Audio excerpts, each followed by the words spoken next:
Good evening. My name is Darlene Lewis, and I'm making this video to talk to you a little bit about the work that I do. I don't know, some of you may have heard and some of you may not, but I have a nonprofit agency called Lewis Burnett Employment Finders. Lewis Burnett has been in existence for 34 years. And what we do at Lewis Burnett, we help people help themselves. We help them to find jobs. We help them to get their GED. We teach them some computer classes in case they need that. We do drug and alcohol classes, domestic violence, parenting classes, whatever it takes to get you where you need to be, then that's what we offer. I guess you say, what made me want to do something like that? Years ago, I had a son to go to the penitentiary. Even though he was there a short period of time, when he got out, his opportunities were slim and none. When he went to apply for a job, they pulled his record, and it would always be a red flag there. My son said, I should have stayed in the streets because I can't do nothing out here. And I started thinking about it, and I was like, well, Lord,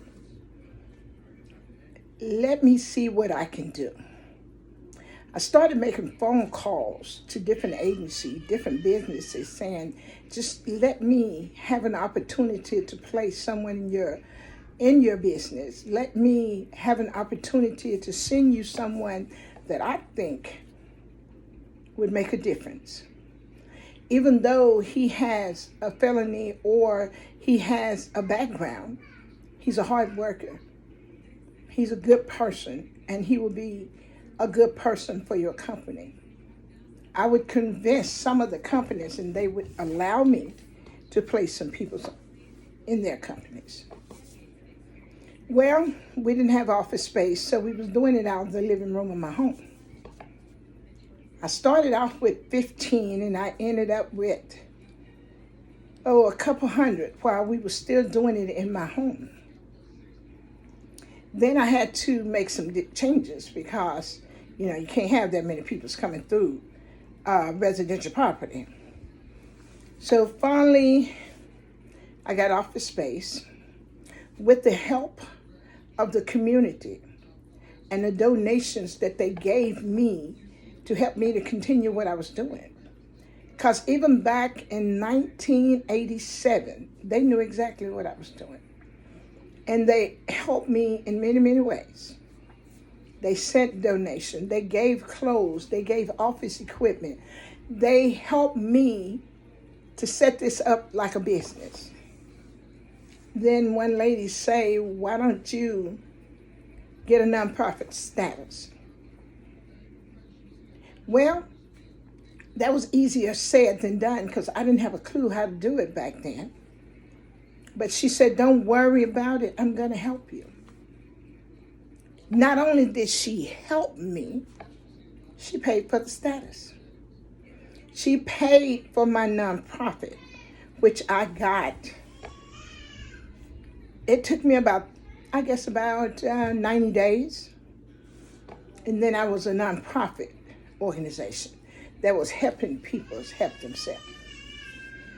So I continued to do that, and I continued to do it in a big way. I continued to help people find jobs. I started a class called Pre-Employment Training Class. That class was designed to help them, to show them, here's what may be stopping you from getting where you want to go. When they fill out an application, they was missing the small stuff. A lot of time it didn't have anything to do with the fact that they had a felony background. It was just that they didn't know how to fill that paperwork out. We had guys who had been in the penitentiary for years, They had no clue how to sit down in front of a computer and fill out an application. So we taught that. We showed them how to do that. We showed them how to do a resume that would speak for them. I would tell them, I said, that piece of paper has to get there before you. So it has to speak for you. And if that paper gets you in the door for an interview, then you got to sell yourself. And these are some things you got to do. So in our class, we taught them mock interviews. We did a lot of that. We would do the positive and the negative interviews. We would let them know some things you don't do and some things you need to do. It worked out perfect. Everybody was catching on. We were sending folks to work. Companies was calling. It was costing a lot of money.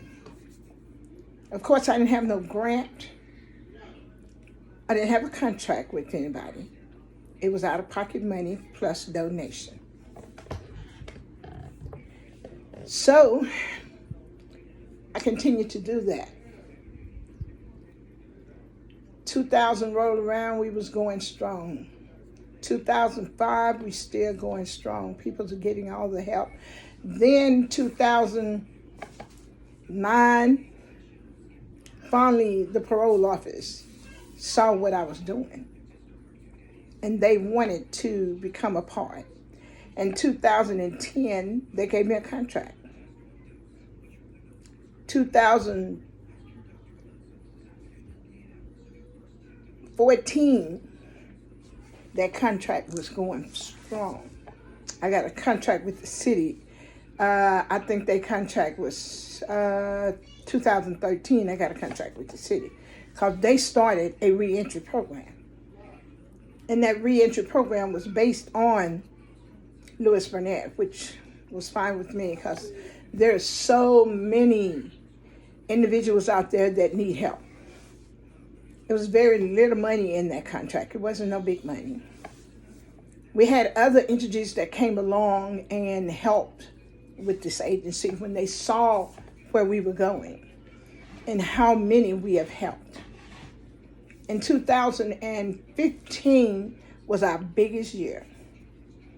We placed 2,000 individuals on full-time permanent jobs. 2,000. We kept a daily record of everybody that we put on a job and where they went to work at.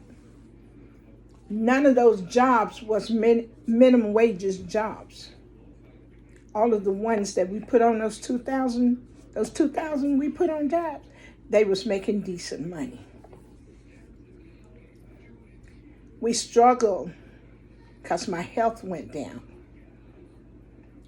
My health went down because I was doing too much. You know, one person can't do everything. You can give it a good shot, but you can't.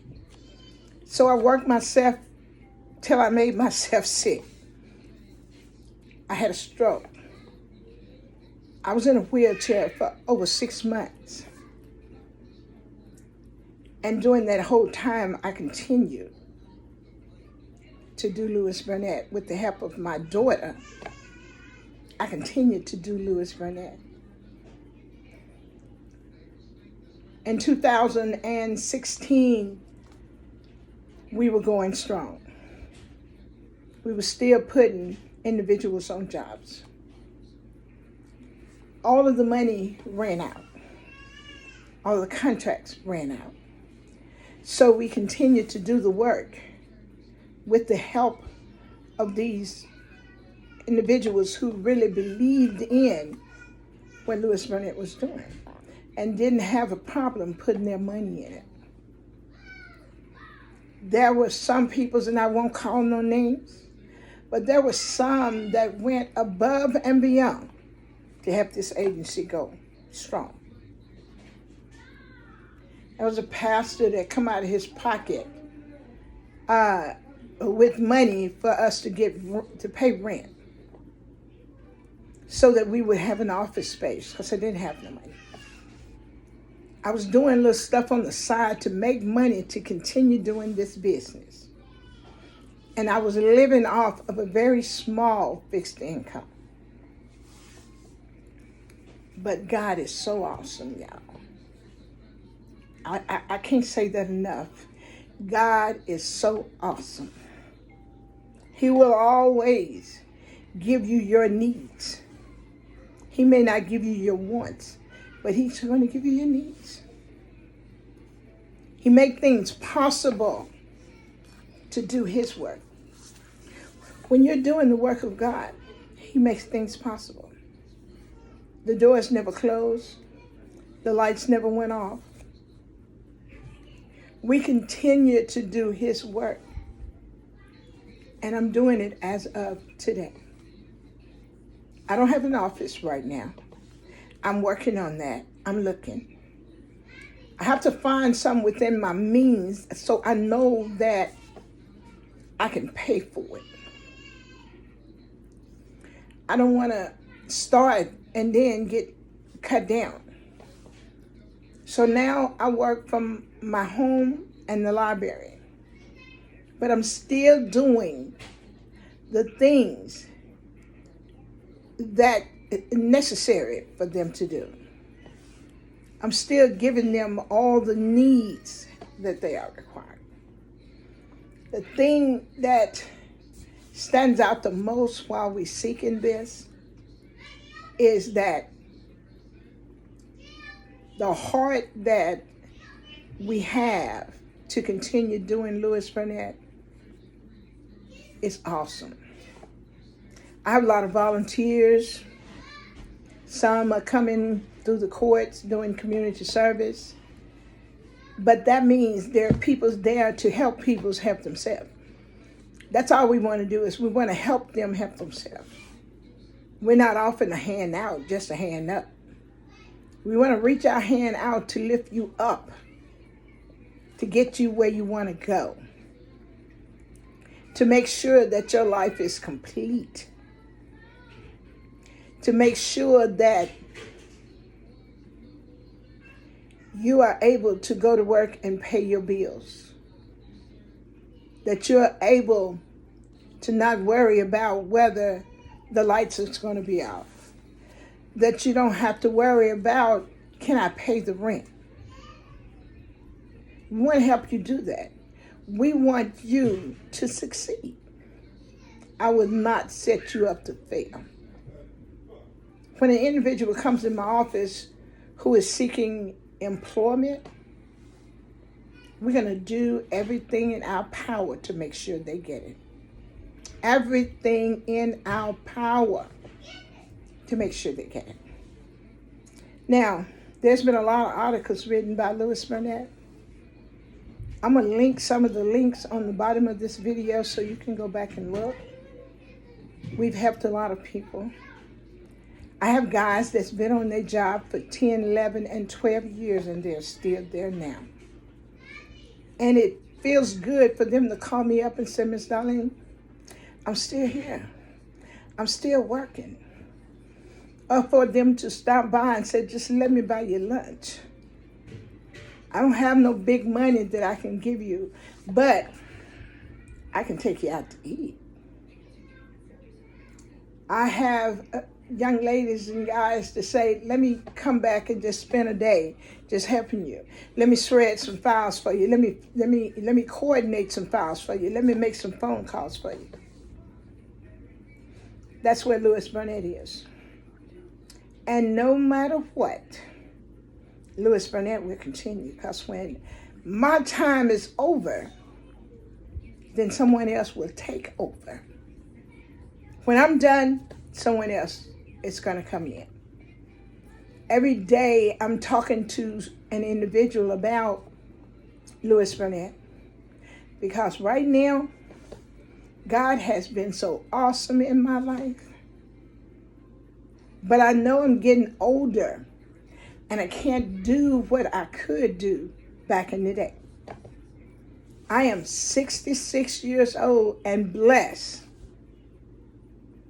God bless me every day. I'm blessed. So I just want to take this time out to tell you about an agency, about an individual, about some individuals who still care about people, who still want to reach out and help them. Because if nobody gives them a helping hand, then they going back to prison and you gonna pay for it. Because we all know prison is a money game. As many individuals is in prison, that's how they get paid. The more is in those beds is how they get paid. So I am reaching out to you. Help me help someone else. I'm reaching out to you. If nothing else, help me make this video go far enough so somebody can see it and say, hey, I like what she's doing. Let me see if I can help her. I don't need nothing for me because God is going to take care of me. I'm doing fine. I don't need a lot. Never have. I want to share my blessings. And He has blessed me tremendously. He gave me back my health and strength when I had that stroke. He took me out that chair. When I had cancer, He cured me of that. I've had a heart attack and 3 surgeries on my shoulder. And He cured me of that. So I'm grateful to Him for everything that He's done. I'm grateful. And I'm asking you, take a moment and think about it. Would you spend your time helping somebody? Because never look down. Never look down on your fellow man. Never. Because you never know who might have to pick you up.